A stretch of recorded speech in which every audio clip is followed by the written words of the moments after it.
വർഷങ്ങൾ കടന്നുപോയി.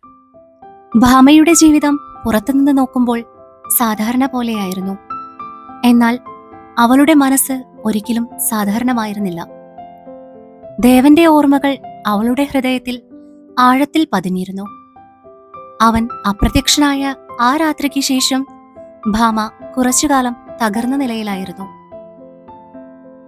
ഒരു ദിവസം അവൾ വീണ്ടും ആ പഴയ കടൽ തീരത്തേക്ക് പോയി. അവൾ ആദ്യം ശില്പം കണ്ടെത്തിയ സ്ഥലത്തേക്ക്. അവിടെ ഒരു പഴയ പാലമരത്തിന്റെ കീഴിൽ അവൾ നിൽക്കുമ്പോൾ മണ്ണിനിടയിൽ ഒളിഞ്ഞിരുന്ന ആ വലിയ ചുവന്ന കല്ല് അവൾ കണ്ടെത്തി. അവൾ അതിനെ സ്പർശിച്ച നിമിഷം അവളുടെ മനസ്സിൽ ഒരു ശക്തമായ ദൃശ്യവിസ്ഫോടനമുണ്ടായി. അവൾ കണ്ടത് ദേവൻ നരകത്തിൽ സഹിക്കുന്ന വേദനകളായിരുന്നു.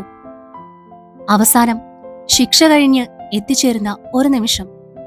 ദേവൻ തന്റെ ശിക്ഷകൾ സഹിച്ച് തന്റെ പ്രണയത്തിന്റെ ശക്തി കൊണ്ട് ദൈവങ്ങളെപ്പോലും വിസ്മയിപ്പിച്ചിരിക്കുകയായിരുന്നു. അവന്റെ ആത്മാർത്ഥതയും ത്യാഗവും കണ്ട് ബ്രഹ്മാവും ഇന്ദ്രനും ഒടുവിൽ അവനെ മോചിപ്പിക്കാൻ തീരുമാനിച്ചു. എന്നാൽ ഒരു വ്യവസ്ഥയോടെ. ദേവന് തന്റെ പഴയ ജീവിതം, ഭാമയോടുള്ള ഓർമ്മകൾ എല്ലാം മറക്കേണ്ടി വരും.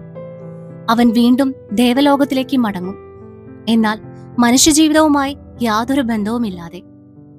ഇത് ഭാമയുടെ ഹൃദയം തകർത്തു കളഞ്ഞു. അവൾക്കിപ്പോൾ മനസ്സിലായി, ദേവൻ ജീവനോടെ ഉണ്ടെങ്കിലും അവൻ ഇനി അവളുടെ ദേവനല്ല. വർഷങ്ങൾക്കു ശേഷം ഒരു സംഗീത പരിപാടിയിൽ ഭാമ ഒരു ഗായകനെ കാണുന്നു. അവന്റെ ശബ്ദം അതിശയകരമായി പരിചിതമായിരുന്നു.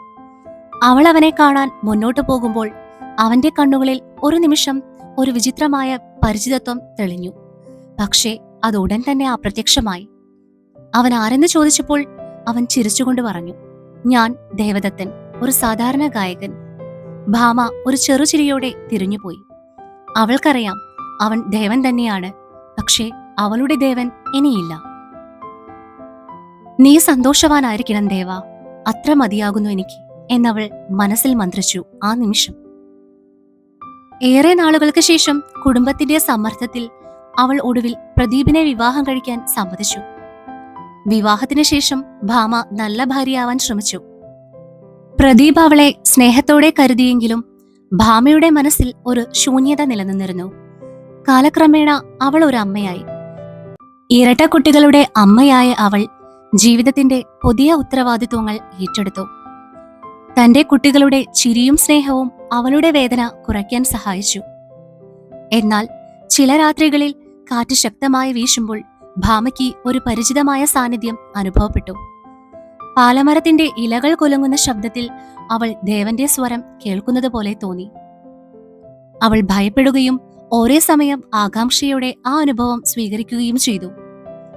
ഒരു ദിവസം ഭാമ തന്റെ നാട്ടിലെ പഴയ പാലമരത്തിനരികിലേക്ക് പോയി.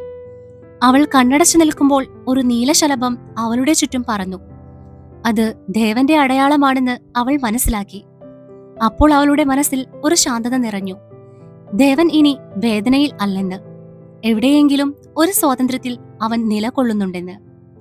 ആ നിമിഷത്തിൽ ഭാമ മനസ്സിലാക്കി, ചില പ്രണയങ്ങൾ ഒരിക്കലും അവസാനിക്കുന്നില്ല. അവ ജീവിക്കുന്നതല്ല, മറിച്ച് ആത്മാവിൽ ഒഴുകുന്ന ഒരു ഓർമ്മയായി തുടരുന്നു. വൃദ്ധയായ ഭാമ തന്റെ ജീവിതത്തിന്റെ അവസാന ഘട്ടത്തിൽ പലപ്പോഴും ആ നീലശലഭത്തെ കാത്തിരിക്കും. ഒരു സന്ധ്യയിൽ സൂര്യൻ അസ്തമിക്കുമ്പോൾ കാറ്റ് മൃദുവായി വീശി. ആ കാറ്റിനൊപ്പം ഒരു സ്നേഹസ്പർശം അവൾ അനുഭവിച്ചു. അവൾ ഒരു ചെറിയ പുഞ്ചിരിയോടെ കണ്ണുകൾ അടച്ചു. ആ ദിവസത്തിനു ശേഷം ആ പാലമരത്തിനിടയിൽ പലരും ഒരു നീലശലഭത്തെ കണ്ടതായി പറയുന്നു. ഒരിക്കലും അകലാത്ത ഒരു പ്രണയത്തിന്റെ സാക്ഷിയായി.